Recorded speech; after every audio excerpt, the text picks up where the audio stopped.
Hey, what's going on, everyone? This is Mitch. Good Thursday morning to you all. Hope you guys are doing well out there this morning and having yourselves a fantastic start to your day. And I hope everyone's been having a great week out there so far. Happy 4th of July. Hope you guys have some cool plans planned for today. I know me and my family do. We're certainly looking forward to that. But we got some weather to talk about. We still have what is Major Hurricane Beryl. It is still technically a major hurricane right now at the time of me making this video, which is considered a Category 3 or higher. So I do expect us to weaken to a Category 2.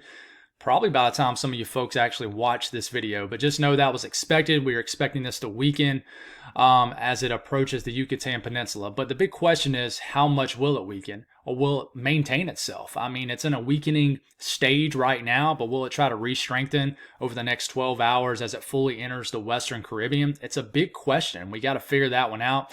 So we'll go over all the latest info on what's going on with Beryl right at this moment, the latest information from the National Hurricane Center as far as that track and forecast intensity. We'll go over the short-term impacts expected from the system. So we'll really zoom into the Yucatan Peninsula and talk about you guys. I know the Cayman Islands is experiencing some nasty weather this morning. Definitely let me know what you're seeing out there and how you're faring, especially in the Grand Cayman region. But we got to figure out what's going to happen in the shorter term, as in the next 24 to 36 hours of this storm. So we'll have a separate segment for that. And then we'll have a segment for the Gulf of Mexico and what's this going to do? Is it going to turn dramatically, impact Texas, maybe even Louisiana? I mean, or is it just going to kind of head into the northern coastline of Mexico? So we're going to speak on all that. We'll break down what could lead to this weakening, what could lead to this re-strengthening, and the steering currents. We'll have a kind of a separate segment for that to kind of explain what could potentially turn this north and explain this information to you guys as the audience, where a way you guys can understand. That's very important to me in this channel. So if you folks have not subscribed, certainly consider doing that. Like the video if you like it. As always, if y'all have anything that I can pray about or pray over, as always, please put those in the comments below. We are praying for you folks in the Windward Islands, praying for you folks in Jamaica, and we're praying for you all in the Cayman Islands and in the Yucatan Peninsula for what's to come. So let's get rocking and rolling. I will mention, I am going to have you guys an update on what's going to happen weather-wise also across the entire lower 48 for your 4th of July forecast. So we're not going to skip that. We'll have that in the second half of the video. So now let's get rock and rolling. So this is what's going on. This is no longer a really healthy hurricane, technically, a Category 3 hurricane, but it does not look like a Category 3 hurricane at all. I've seen storm complexes across the U.S. look more impressive than this, honestly. It looks like a big blob of convection, but it is no doubt still a hurricane. It's bringing some nasty impacts to Grand Cayman right now, even in just all of the Cayman Islands, but it's still got a pretty compact inner core to it. As you can tell, it's blowing up those colder cloud tops, which indicates stronger convection. Somebody asked a good question in the comments, Mitch, what is convection? Well, anytime I say convection, I'm meaning shower and storm development, more importantly, storm development. So it still has a pretty compact core. Obviously, no eye to this anymore, no cleared out eye. You know, anybody, even the weather enthusiast, a meteorologist, it would be pretty difficult to actually find the center of circulation with this without, actually kind of knowing where it is. But it is right into here. We're getting a blow up of convection up here, but I really want to watch this. I'll try to go back to it towards the end of the video to see if this area of convection on the northwest side of this storm kind of gets shredded apart by wind shear. But speaking of wind shear, this storm is getting heavily impacted by wind shear I don't want to say windshield, wind shear right now. We are expecting this, but I would say it's impacting this system more now than ever in the entire lifetime of this system so far. So that's a close look at it. A very broad look at it, kind of zoomed out here. Okay, Central Caribbean, Jamaica. This is finally leaving past you guys. We're praying for a fast and speedy recovery for Jamaica. All right, Cuba here, the Yucatan Peninsula, Belize. All right, and there's the southern tip of Florida. And here's our hurricane. All right, I'm going to try to draw on this a little bit. Let's make sure this works, and it does. So there's something called a TUT feature. It's an upper level trough. Unfavorable trade winds, you can call it a wave breaker. A lot of times this stretches across the eastern Caribbean, but right now it is really blasting through this region right here. And if you notice how these clouds up here are kind of going north and then they get really pushed dramatically back to the east, west to east, that is because we are getting some wind shear in the mid to upper levels of the atmosphere. So if you really notice down here, All right, I'm going to get this back off your screen. You see these clouds right into here, kind of in this area that kind of stream this way, and how as they, these are like some outer bands that kind of break containment away from the hurricane. Watch how they just almost look like they vaporize, like they just kind of disappear. They try to refire over Belize, but for the most part, they just get totally shredded by this southwesterly shear. And it makes sense because, southwest coming out of this direction, right? And you see how these clouds are kind of going like this. The moisture is getting basically just shoved off these storms, if you will. That is the wind shear. It's a great example of it, probably the best example of it that we've seen. So, you can see it right here. You see this area right here, this area of storms. It tries to get going and then it just basically vaporizes. And then it pops up again and then it gets dismissed once again. So that is that wind shear. It hits these storms, shreds them apart, disrupts their updrafts, dry air gets involved, and then it's done for.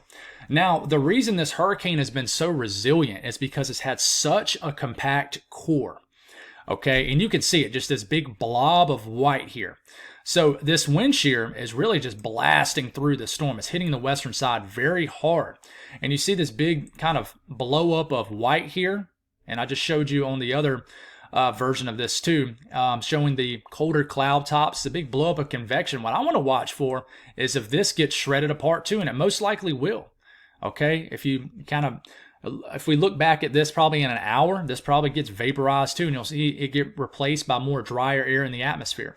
So what I want to watch for over the next 6 hours, I would say, is does any dry air finally get into the core of this hurricane? Does the shear finally disrupt this to the point where this thing gets kind of busted wide open and dry air really gets kind of entrained into the actual cyclonic flow of this hurricane? But it is no doubt struggling right now. And it might be just a Category 2 hurricane. It really will, it really could be, okay? But the latest info that we have, okay, is that this is still a Category 3 hurricane. And we'll kind of update this to see if we have a new update.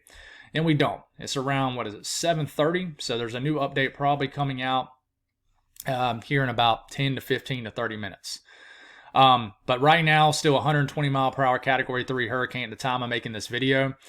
We are expecting this to weaken to a Category 2 hurricane. It's just south of Grand Cayman. Hope you guys are okay in the Georgetown area and just Grand Cayman and all the Cayman Islands. But as we'll kind of zoom out a little bit. As we get into this afternoon, it's forecast to still be a Category 2 hurricane, 110 mile per hour hurricane.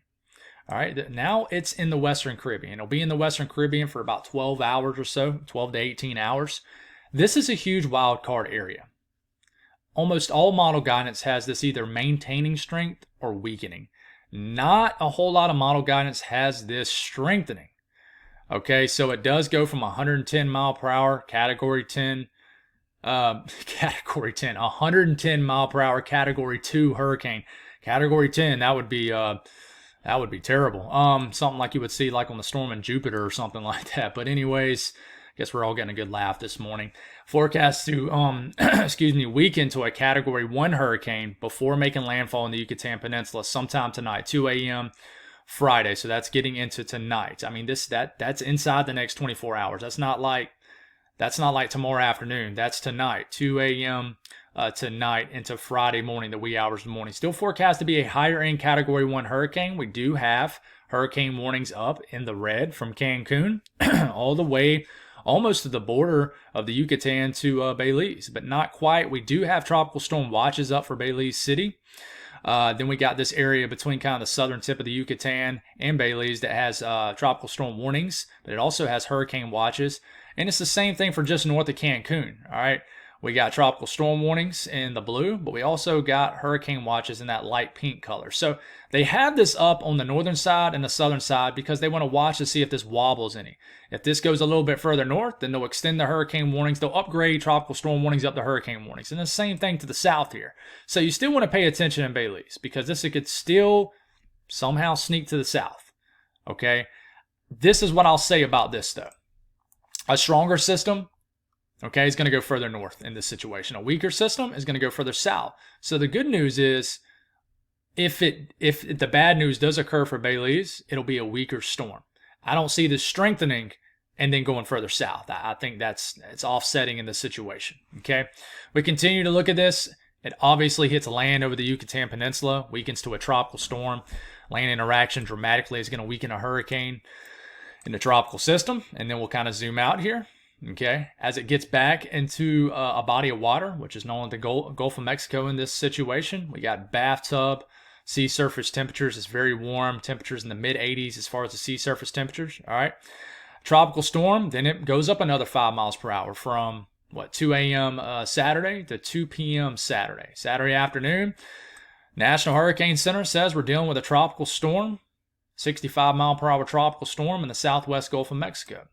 Then as we're getting into 2 a.m. Sunday, it's back up to a 70 mile per hour tropical storm. And it is still forecast to make a technical landfall as a Category 1 hurricane. So it is forecast to re-strengthen. There's just not much re-strengthening. The National Hurricane Center says this is going to strengthen about 15 miles per hour from a tropical storm back to a hurricane, and has it making landfall south of the Texas-Mexico border here.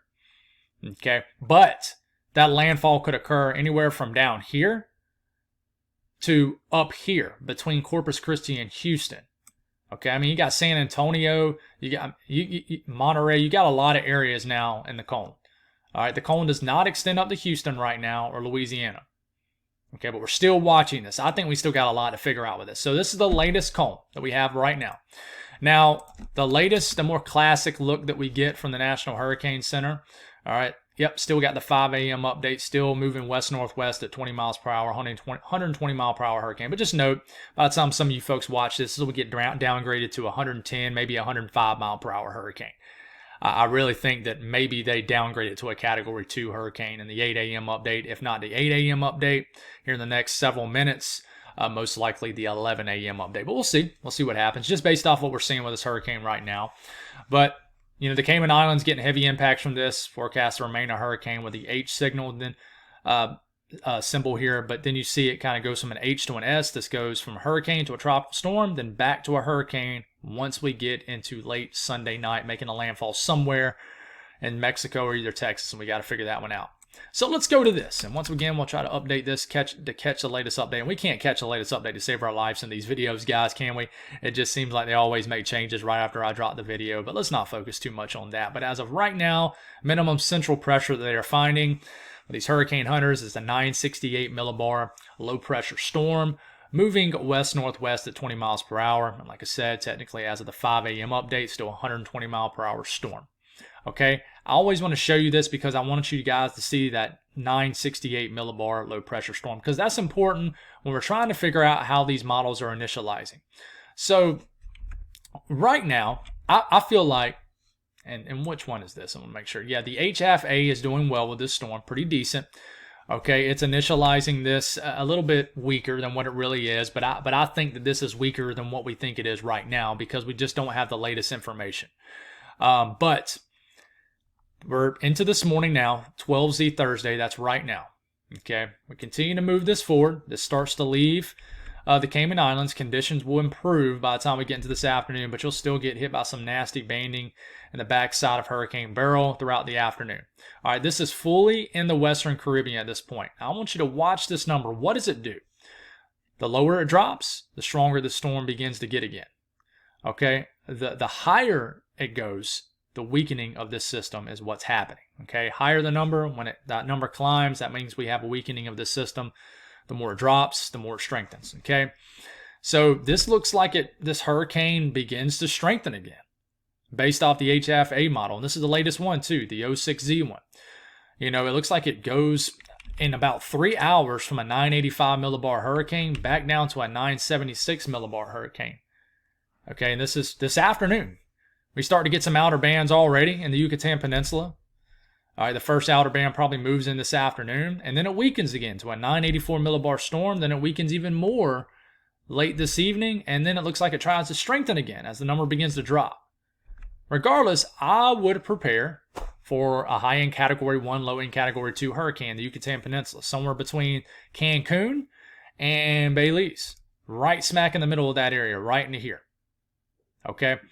I would try to mention a lot of town names and city names in the Yucatan, but unfortunately, I would butcher the heck out of these names. But if you live in the central Caribbean side of the Yucatan Peninsula coastline, that is where you're going to get the heaviest impacts, right into here. This is Belize down here, Cancun up here, right smack in the middle. Models are really kind of zoning into this area as an impact. And what time is this? Is around 4 or 5 o'clock in the morning. So maybe before the sun comes up tomorrow morning. This is coming. This is going to whip its way across the Western Caribbean pretty quick, guys.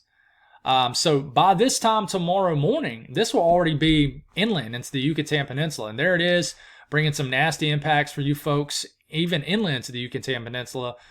Tropical storm, force conditions, 40, 50, 60 mile per hour winds, even inland, maybe even the risk of some tornadoes, because that's something we haven't talked a lot on, but there's always a risk of tornadoes in kind of the northern to northeast, east quadrant of these tropical systems. So you want to watch out for tornadoes in the northern Yucatan Peninsula. I mean, I would seriously watch out for them tomorrow morning, tomorrow afternoon. But as we know, with the land interaction, this system weakens, so you see that number dramatically rise, and then it gets back over a body of water, the Gulf of Mexico, and then we have to watch what happens. Okay, that number begins to drop a little bit. It drops pretty significantly there Saturday morning, early Saturday morning. It's a 989 millibar storm. Then it drops even more as we're getting into Saturday morning. 977 millibar hurricane at this point. I just think we're getting some feedback here because then it dramatically rises again. And it just looks kind of weird. I think that this is like a little bit of a glitch here. It kind of goes from 999, 989, 977, back up to 994. I think that this goes from a 999 basically to a 994. I would ignore the big time significantly deepening of the low pressure and that little time frame Saturday morning. But this continues to move forward. 990 millibar tropical storm, low end hurricane. But I think this definitely does strengthen as we're getting into Saturday night and to Sunday morning as it approaches somewhere. But I want you to notice this. Look how it looks like it's heading right towards Mexico. Right here, this is the extreme southern tip of Texas. It looks like it's heading right towards Mexico. Then it dramatically goes north here. It stalls out Sunday afternoon. And a lot of model guidance shows this. The steering currents significantly weaken as we get into Sunday, just Sunday in general. This thing really begins to bog down here. It has to figure out which way it wants to go, but as it does it over water on this model.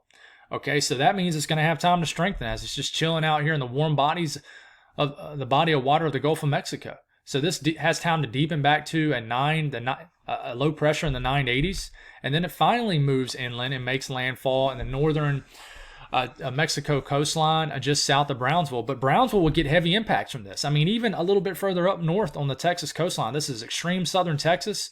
This makes landfall as a hurricane and starts to bring, this is as far out as it goes, starts to bring some nasty outer bands along the southern coastline of Texas. Got to watch out for these feeder bands. If something like this was to happen, this would bring significant impacts, I think. I really would. I mean, at least tropical storm force wind conditions here in Texas. Now, you look at the latest HMON model. Let's see if we got the latest one. And we do. So, same thing. We've already kind of broke this down for you folks. And we continue to move this forward. And we stop it right here. Makes a landfall into the Yucatan Peninsula right here. Kind of right where the HF model makes a landfall. Okay, makes that landfall, brings tropical storm force conditions. It kind of, if we back it up here, 971 millibar hurricane right into here. I think it's verifying decently well. Cruises across the Western Caribbean. It definitely maintains it, even weakens it a little bit as it approaches the coastline, the Yucatan Peninsula, but makes landfall kind of in the same similar areas, maybe a tick north in the HFA model as a Category 1 hurricane, maybe a strong tropical storm, weakens over the Yucatan Peninsula, then it gets back over the Gulf of Mexico here. And what is it going to do once it gets into the Gulf of Mexico? We'll talk more on that here in a second. I didn't mean to get too far ahead on the last model I just showed you. I meant to keep what I just showed you for Texas and Mexico for a different timestamp. So we're actually going to stop this right here. But the HMON model, okay, makes a landfall as a little bit further north, okay, a little bit closer to Cancun. And same thing, brings impacts inland tropical storm force conditions, really mainly for the northern Yucatan Peninsula, okay? But a closer look at the latest HF model. Let's see if we got the 06Z one. And we do. Cool. So this is predicted wind gust. Okay, this isn't like consistent wind speed. So maximized kind of wind gust here, right? This continues to move forward. And I definitely think the northern side of the system will be the worst. So if you're on the southern side of this low pressure when this makes landfall, probably not as bad as impacts. But whoever gets hit, and it's just going to be tough to figure out, whoever gets hit by this northern eye wall is definitely going to see the worst impacts from this. Okay, so if we take the H-half-A model for what exactly is going to happen, okay, if we say, hey, this is exactly what's going to happen, it would make landfall around 3 to 5 a.m. tomorrow morning, and it would make landfall somewhere into this region right in here. And unfortunately, this doesn't populate many town names in this area. This must be kind of a lower populated area, but it would kind of make landfall into this bay region, kind of south of Tullum. Hopefully I said that right. Into this area right here, and then it kind of moves inland. And you want to watch out in this entire region here for those feeder bands as it moves over the Yucatan Peninsula. Okay, but I like where they have these hurricane warnings placed. Playa del Carmen, I think that's how you pronounce it. Playa del Carmen. Some people are probably laughing at me in this video in this area, but try my best, guys. I don't pretend to know every single town and city name, and if you've been tuning in for any length of time, you know that I'll butcher the heck out of some town names and stuff. But anyways, if it makes landfall there, which the H-half-A model likes the idea, exactly what the National Hurricane Center says, then whoever is on the northern side of this eye is going to get, as you can tell, 80 to 90 mile per hour winds. And in knots, we kind of look at this. I mean, it's the same thing. You would get 70 to 80 knot winds, which, you turn that into miles per hour, which is what I'm more familiar with because I live here in the U.S., and that's 75, maybe as much as 90 mile per hour winds in the most intense portion of this eye wall. Not everybody's going to see that. But if you notice, even all the way up here into Cancun, you got winds approaching, 35 to 50 knots. Tropical storm force conditions, no doubt, up here is possible. You get some 50 to 60 mile per hour winds. The further south you go up from Cancun, though, I think that'll be where you get your worst impacts for sure. So, definitely have a lower end hurricane heading right towards you, folks. I don't think this is going to be a catastrophic category 4 or 5 hurricane. This thing is weakening right now, but as far as another way to look at wind gusts, and this is in knots here. Okay. The GFS brings winds approaching, 50 to 60 knots right into the central Yucatan Peninsula coastline, the Caribbean side here. Okay. But you could still get 40, 45, 50 knots across the interior Yucatan Peninsula. So very gusty conditions even after this moves inland. So the latest from the National Hurricane Center from this, though, let's see if there's a new graphic, and there's not. This is a chance to see hurricane force conditions. Okay, so winds, approaching over 74 to 75 miles per hour. And I think this will increase along the Yucatan Peninsula coastline. So you're probably going to, right now you got a 20 to 30% chance to see hurricane force conditions. That'll increase, guys. Certainly will, as you have a all-out hurricane coming right at you. In the timeline, I think by the time you get into this afternoon, and definitely into this evening, it says 8 p.m. tonight, that is your timeline where you'll start to see tropical storm force conditions into this area. And then pretty much all night tonight into tomorrow, you'll see it all across the Yucatan Peninsula. And you can see it in Belize too. Okay, but it is mainly, the further north you get into Belize, the more the impacts. But you got to get well into Mexico, into the Yucatan Peninsula before you see significant impacts for sure. And as far as rainfall, they haven't really updated the graphics from the National Hurricane Center, but I think y'all measure it off millimeters out here. But anywhere from 75 to 90, maybe as much as 100 millimeters of rain as possible in this area. Not a huge flooding concern with this because of the quick motion of this storm and how fast it's moving in and out. But I do expect a few to maybe as much as several inches of rain. Like I said, 75 to 100 millimeters of rain, where the most rain will fall. That's like the maximum, I would say, in my personal opinion. But, if you look at this old graphic, see if there's a new one. There is. That's awesome. There's a new graphic. So we actually call an update for once. If you look at this new graphic, all right, it's saying locally up to 10 inches plus of rain into the central Yucatan Peninsula coastline right in here. certainly could get some flooding rains, no doubt. I mean, I would say widespread 4 to as much as 10 inches of rain across the Yucatan Peninsula. So be aware of that. Let's go back and see if we can catch an update. Let's see what we got. Oh, dang, we just still cannot catch an update.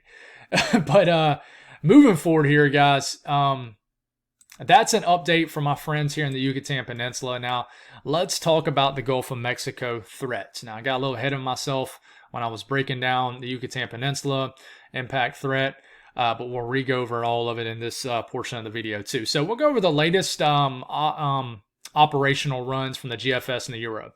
This is what the GFS shows. Gets into the Gulf of Mexico side of the Yucatan Peninsula. Okay, this is around tomorrow evening, right? Okay, starts to head on out. It starts to move almost due northwest at this point. Starts to feel weakness in the pattern. The steering currents really slow down. The flow in the upper levels of the atmosphere slow down. I think this system really starts to bog down, meaning slow down in the western Gulf of Mexico. And as you can tell, that number begins to drop. Okay, it goes from 1,000 millibar low back into the 900. So it gets to 1,000 to sub 1,000. 998 millibar low. When is this? Saturday evening. Okay, then we get into Saturday night, and we're starting to get into the wee hours of the morning.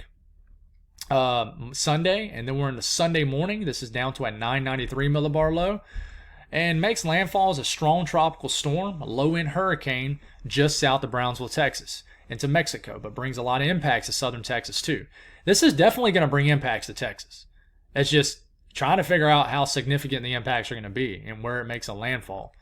Okay, so that's the latest GFS as it cruises across the southern sections of the Gulf of Mexico. And what about the latest Euro? The Euro is kind of wild. It doesn't have this weakening significantly over the Yucatan Peninsula. By the time we get into late tomorrow night, this is back down to a sub 990 millibar low deep down here in the Gulf of Mexico, basically the Bay of Campeche, Saturday morning.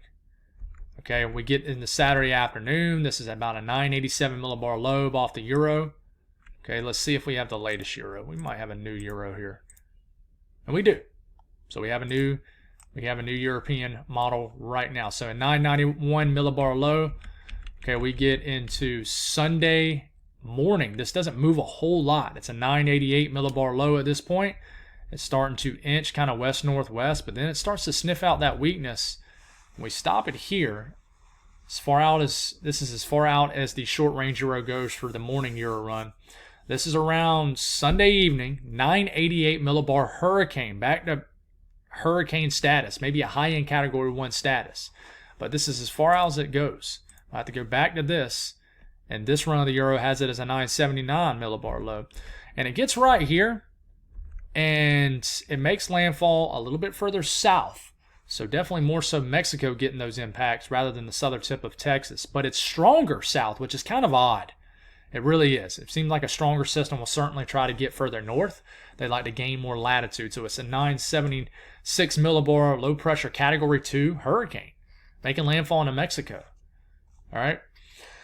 Now, you look at some of these short range model guides. In fact, let's look at the ensembles for the GFS and the European. So this is actually the European ensemble guidance. And I want you to watch what happens here. Okay, it gets right into here, and this is for Sunday morning.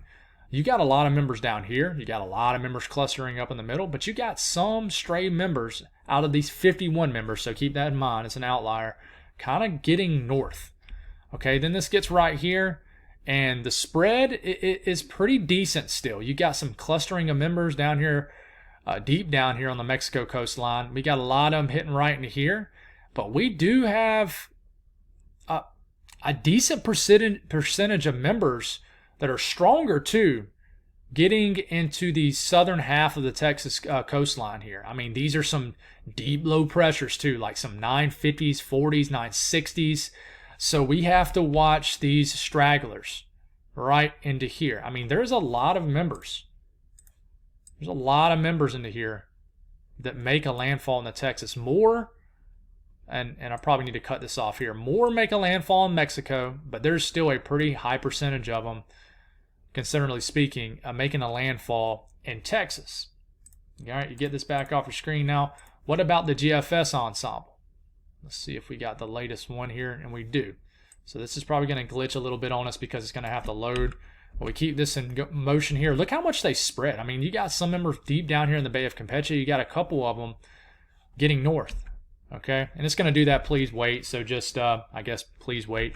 But there is definitely a spread here. On the latest run, you got actually more members. And remember, the GFS ensemble only makes up 21 members. But you actually got more members trying to get into Texas now than hitting the Mexico coastline. And, of course, the ones that get further north are the stronger ones. All right, so this actually gets, I mean, all the way between Corpus Christi and Houston, guys. And if we kind of compare this with the last run, and honestly, I haven't done this yet. I'm just interested to see. Yeah, I mean, there's a little bit of a tick north. And we'll kind of do it with the European ensemble, too. And we'll kind of compare this with yesterday's 12Z. Yeah, that's a big jump north. So this is the run yesterday. This is the run from last night. Look at that big jump north here. So, I mean, that's something we got to watch. That's why we got to watch trends today and tomorrow, for sure. Now we kind of go back to some of these short-range model guidance. You know, the HFA model gets into the Gulf of Mexico right here. All right. What is it going to do? You know, it begins to try to strengthen. I think that significant drop you just saw there was really a glitch. But it's about a 990-ish millibar low pressure Saturday morning in the Gulf of Mexico. Is it going to maintain? Is it going to strengthen? Well, the HFA model says it gradually begins to strengthen right before landfall. And watch how this, you know, looks like it's going northwest, but then it dramatically kind of stalls and then hooks north. And really just plasters the northern Mexico coastline with the eye wall of a Category 1 or 2 hurricane. 983 millibar low, pretty stout tropical system. And this actually comes up, makes landfall, and is still a pretty strong tropical system as it crosses the Mexico and southern Texas border here, and really slams areas like Brownsville and brings some nasty outer bands up here to the southern Texas coastline. Some nasty feeder bands right into here. So this is something we need to watch. This is going to bring a potential for a lot of rain also for southern and central Texas and southwestern Texas. Look how this continues. Look at that nasty feeder band. So this is getting in the next Tuesday morning. All right, if we take a look at another kind of short-range model here, maybe like the HMON model, and we'll have to sort of back this up here. All right, so cruises across the Gulf of Mexico. Latest run, let's make sure this is the 06Z. It is. Latest HMON model run, guys. This makes a landfall into southern Texas, north of Brownsville, between Brownsville and Corpus Christi. It's like a Category 1 or high-end, or a high-end Category 1, low-end Category 2 hurricane. So, we got to watch this. We definitely got to watch this, guys. And the trends today, I would say, man, I keep hitting my desk. I would say the trends yesterday was a little bit further south. Now this morning, they look like they're ticking north. Okay, now before we discuss the environmental background, I want to check one last time to see if we have an update. We do. It is still 120 mile per hour major hurricane, though. I think we'll have a big update at 11 a.m. But at least I got you an update. 8 a.m., still 120 mile per hour hurricane. So, if we talk about the environmental background, I'll just leave it right at this frame. Okay? There's no point even kind of moving this forward. All right, if you look at these streamlines right here, you see how they're kind of dipping, you're kind of pointing to the southwest here, and then they kind of do a loop right into here, and then they point to the kind of the northeast out of the southwest. That is our TUT. That is our upper level trough. This is bringing wind shear to Hurricane Beryl right now, and it is dealing with a lot of it. That is why it's kind of in a weakening state right at this moment, and it's just getting blasted by that wind shear. It's getting hurt by it, and this is basically ripping apart these storms on the western side of this system. It's basically shredding apart the convection, these updrafts from these storms. This is trying to allow for a little bit of dry air to get involved in the cyclonic flow of this storm system. So we were expecting this, but you can see it very well right here. You can see this TUT. Okay, this upper level trough bringing that wind shear. All right, now you keep this going, and you look at the upper wind pattern, you can't see it as well, but you can still see it. If you look right here, the arrows, and then they kind of go like this, and then they kind of go like that, you can still see that tut right into here. Our system's right here, it's getting hit by that. But what we want to watch for as we're starting to move into this evening, does this get into a better upper wind pattern? I think there's a chance it could. But I also think that it's going to run out of time to really take advantage of it because it's heading right towards land, which is the Yucatán Peninsula. But as we continue to move this forward, guys, and whatever happens as it crosses over the land of the Yucatán Peninsula, what's going to be the environment in the upper levels of the atmosphere as it gets into the Gulf of Mexico? Well, I think that it should be decently favorable. Okay, we have a nice anticyclonic flow right over this system. You see how the arrows are kind of going like this, and they kind of go like that. Now, it's a little bit of weird right into here, but this is a nice flow aloft. An anticyclonic flow means that it's kind of interacting with a cyclonic flow, so the system is spinning like this. Okay, this is how low pressure spins in the northern hemisphere, but the upper levels of the atmosphere is going in the opposite direction. So you got this air rising in this hurricane, right? And then it gets in the upper levels of the atmosphere and it gets dispersed out. As it gets dispersed out, it allows for more air to rise, and then that gets pushed out. More air rises after that. So this allows for the continuation of shower and storm development, because we know that rising air, if you don't, I guess I'm telling you, rising air is one of the key factors in getting shower and storm development. Sinking area really just doesn't allow it. Okay, normally you got drier, calm, stagnant conditions, like when you're under a high pressure. Okay, so get this off your screen, completely off your screen here, and we look. And I'm not going to show you the sea surface temperatures. What we know about the Gulf of Mexico is the sea surface temperatures are plenty warm enough to support tropical development and to maintain strength of a tropical system. I mean, it's in the low to mid 80s. Some areas of the Gulf of Mexico is in the upper 80s in Fahrenheit. Plenty warm enough. Let's talk about the steering currents really quick. All right. So right now, this morning, we have a ridge that is going to bring brutally hot temperatures across the southern tier of the country and the southeastern U.S. for your 4th of July. What's responsible for that is this ridge of high pressure. This same ridge of high pressure that's over us in the southern tier of the country, if you're tuning in from that area, bringing the brutally hot temperatures, is also responsible for steering our hurricane in the Caribbean. It's pretty wild to think about. Everything connects, especially in the weather world. I believe that in all things in life too. But anyways, that's another story for a different time. So the flow around low pressure goes like this, and we kind of already explained that. So for example, with this upper trough, this upper low right over here, the flow is going around this area in blue, which is low pressure, like that.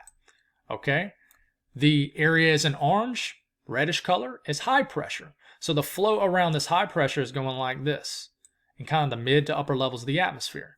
Okay, then it kind of goes like this, and depending on how strong the influence of this ridge is. So the flow around this is impacting the steering currents of Hurricane Beryl. So it's filling the flow around this ridge, even all the way down here. It's still being influenced by it, and that is why this is pretty much moving west-northwest or just due west at some point today. It's still filling the flow above it from this ridge. Now you get all this back off your screen, and we start to move it forward here. Notice how this orange area begins to kind of just vanish, right? It just kind of recedes and kind of heads on off into the North Atlantic. Okay, we get into Friday evening. Now, we don't have this ridge influence right into here no more. So it's not filling anything off this anymore. This is heading on off. It's basically been broken in half and weakened by this huge, you see this area blue up here? By this upper trough digging down to the central U.S. So the flow around this trough is going like this. So this has created, because this ridge is gone, this has created a weakness right into here where I drew that little ugly squiggly mark, okay? So the tropical system feels that weakness, but it creates such a weakness right into here that it doesn't really feel much at all. So the flow kind of in this area really slows down. The flow in the atmosphere basically isn't steering this much at all, because there's just not much flow in the atmosphere because it's not being influenced. This area, this trough up here is too far north. This ridge is too far away, and you just got whiteness, which means there's just not a whole lot of flow. There's not a lot of influence from high or low pressure anywhere. So one thing you'll watch here is I think this system will kind of enter a period where it has to make a decision. I know it's weird to speak like that, but it's in a way you can think about it like that. And that'll be, sometime Saturday into Sunday. Especially Saturday, what decision will it make? Will it just kind of get lost in the weaker currents? And I think this has a lot to do with strength. If it's a stronger system, I think this is going to go north. And you can see it on the ensemble guidance. If it's a weaker system, it's going to feel more of those weaker low-level currents. And it's just going to kind of drift into Mexico, in my opinion. But even though you can't really see it, and it'll kind of pop up here again, this is where the leftovers of Beryl, whatever it's going to be, is right here. And on this particular run of the GFS, okay, this morning's run, it feels that flow enough up here to where this is wanting to go north. But it's not so much that it feels the flow up here. This is more about the weakness created right in here. And the fact that if this can strengthen in the Gulf of Mexico, this is going to go and threaten more of Texas rather than Mexico, in my opinion. How strong is this system going to be right into here? That's a big question mark. Okay. Ridge is not influencing this anymore. This trough more so just creates a weakness right here. It doesn't really steer it. If this trough was digging down more right into here, then it would steer it probably to the northeast. Okay, if it was to capture it. So that's a breakdown in the steering currents, guys. I hope that makes sense. Hope that helps you guys out. So let's move forward and talk about the weather for today. We spent a lot of time on the tropics this morning. So this morning, you're waking up to a very soggy start across areas in the middle of the country. A lot of rain, a lot of flash flood warnings you're waking up to from the Missouri-Kansas state line through the heart of Missouri all the way to St. Louis into southern sections of Illinois. So a very soggy start to your 4th of July. Hopefully this doesn't mess up a whole lot of people's festivities later today. But we got some rain drifting around the Dakotas and southern Minnesota, Nebraska. Got some rain starting to leave Maine, getting into New Brunswick, and a little bit of shower activity across the eastern U.S. That's what's going on right now as far as watches, warnings, and advisories. Brutally hot day across the southern tier of the country in areas of the southern plains, the deep south, the Mississippi Valley, especially the southern central Mississippi Valley. We even got heat advisories up for the mid-Atlantic. The Delmarva up to New Jersey, down to as far south as northern sections of VA.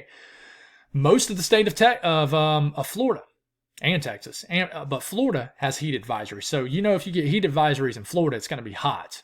Okay, because we all know that Florida is pretty much the king of heat and humidity. But Atlanta, heat advisories today. Okay, nothing issued right now in the Carolinas. That might change as we get later into today, into tomorrow. But man, there is a lot of heat that's going to be ongoing today into tomorrow across the western U.S. All the extreme western states, excessive heat warnings in that dark purple color, excessive heat watches in the burgundy, heat advisories in the orange. We got some red flag warnings, which the color kind of blends in with the excessive heat warning colors. But we just got a lot of heat alerts. This is going to be a hot 4th of July across the western U.S. As far as the excessive rainfall outlook, folks, in the yellow areas, that is where you have at least a 15% chance of rainfall exceeding flash flood guidance within 25 miles in a given point. So we do have a little bit of a risk in flooding, a little bit more of an elevated risk of flooding if you live in those yellow areas. So now as far as the Storm Prediction Center update, marginal risk of severe weather stretching from Midland, Lubbock, Amarillo, all the way to Washington, D.C. and Baltimore. But in this yellow area, and this marginal risk extends all the way north of Minneapolis too, up to Green Bay. But in these two yellow areas, this is where you have a more increased risk of severe weather, level 2 out of 5. A slight risk. Tornado risk, 2% risk in the green here. And it does include La Crosse, Minneapolis, down to Des Moines. And down here also, Cincinnati, Louisville, Evansville, St. Louis, Springfield. 2% risk of a tornado. All right. Wind threat in the, that's hail. Wind threat in that yellow, that is a 15% risk of winds exceeding 55 to 60 miles per hour. So if you live in that yellow area, a little bit more of an elevated risk of winds. But the hail threat is more confined to the northern, more elevated severe mode up here in the north central U.S. And that yellow, that's where you got a 15% risk of hail exceeding 1 inch in diameter or larger. Now the rest of the country, let's break it down section to section like we always do. The southeast, well, we get into this afternoon. Now there is going to be a threat. I mean, it's really going to be pop-up like activity in the deep south. As you can tell, you got all these pop-up showers and storms. Guys, if you're in Alabama, Mississippi, Louisiana, Florida, Georgia, and you experience a downpour this afternoon, please do not cancel all your activities. More than likely, it'll last for all the 15 to 30 minutes and it'll be done with. These are very pop-up in nature. They pulse up, then they kind of implode and weaken, and then they pop up in other areas. So don't cancel everything. All right. This is just normal summer lack of flow. I know that's offsetting situation out there. I mean, it's just normal stuff in Florida and the deep south. Now up here is a different story. We're going to get a legit flow out there from a trough digging into the country. The same trough that can influence the steering of Hurricane Beryl. And, we have trended to a little bit of shower and storm activity all the way into southern sections of Virginia and North Carolina today. We got to watch out for that. I do think that'll weaken. But as we're getting into tomorrow morning, we'll be watching for a complex of storms greeting you guys for your Friday morning across areas of Kentucky and Tennessee. But a little bit closer look at this area right in here. I am watching these storms that'll drift into northern Kentucky this afternoon. Cincinnati, Louisville, Lexington, Kentucky, Frankfort. You guys do run the risk of strong and severe storms late this afternoon to this evening. Hopefully by the time the sun sets, and it does look like to be the case, 9 to 10 p.m., a lot of this activity, it doesn't look that bad. I mean, you just got some very isolated storm activity in West Virginia, North Carolina. But all in all, 9 to 10 p.m. is where a lot of people start to shoot their fireworks. It doesn't look that bad out there. It really doesn't. Now we get into the overnight hours. We'll have to watch for another area of energy that moves west to east into Kentucky and Tennessee. Might be waking up to some storms tomorrow in like Nashville, for example, Bowling Green, Kentucky. Northeast today, we're going to get these pop-up showers and storms, some that which could be severe in southern PA, Maryland, West Virginia. They'll kind of drift through the area. We're going to get some pop-up storms also in southern New York, southern New England, areas of Maine. A lot of pop-up activity ongoing in Ohio. I think the further south you get in Ohio, the higher chance of these storms actually being severe. But these will drift through. We get into the overnight hours, and we're going to deal with just some intermediate shower and storm activity throughout the overnight hours across the mid-Atlantic and the Northeast. But a little bit of a closer look at the mid-Atlantic here, where I do think we run a higher risk of severe weather. It's going to be very hot before these storms fire up too. Looks like a very stormy afternoon across areas of Virginia. I'm not going to lie. Western Maryland, areas of West Virginia. We do need the rain in Southwest VA. I'm hearing some areas have not seen rain in weeks. So unfortunately, we're going to get on the 4th of July. But fortunately, I think there's a good chance we'll get it. Hopefully. But for the DC, Baltimore area, some storms later this afternoon. But I think that by the time we get into late this evening, I think all this activity will begin to kind of just diminish. But we'll certainly watch. We could get some storms that continue throughout the late evening, overnight hours in Ohio, northern West Virginia, and western PA up here. So be aware of that. South central U.S., brutally hot temperatures, especially the further east you get. There's a pop-up activity across the southern half of Louisiana and Mississippi. Here's those storms forming that where kind of this marginal risk does extend. Strong and severe storms are possible, really south of Amarillo, between Midland and Amarillo, Lubbock. Watch out for some storms. Oklahoma City, some storms this afternoon, this evening up to Tulsa.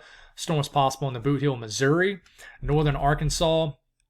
And then look at this more organized area of storms. Now, this is right when you start popping off them fireworks.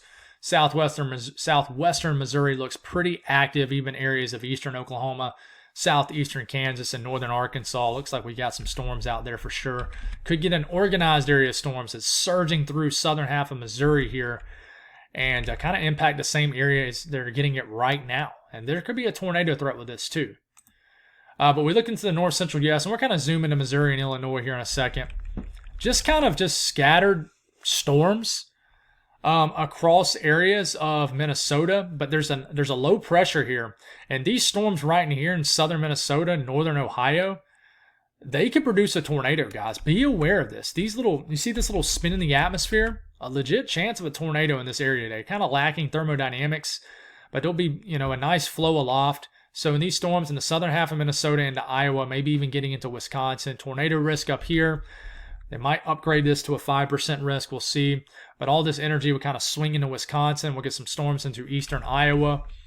And by the time we get into the overnight hours, we're still dealing with a spin. We'll get some showers late tonight to tomorrow morning across the UP of Michigan, Wisconsin, and it's crossing Lake Michigan, getting into western Michigan for tomorrow morning. So a little bit closer look to this area. We're dealing with all this storm activity this morning.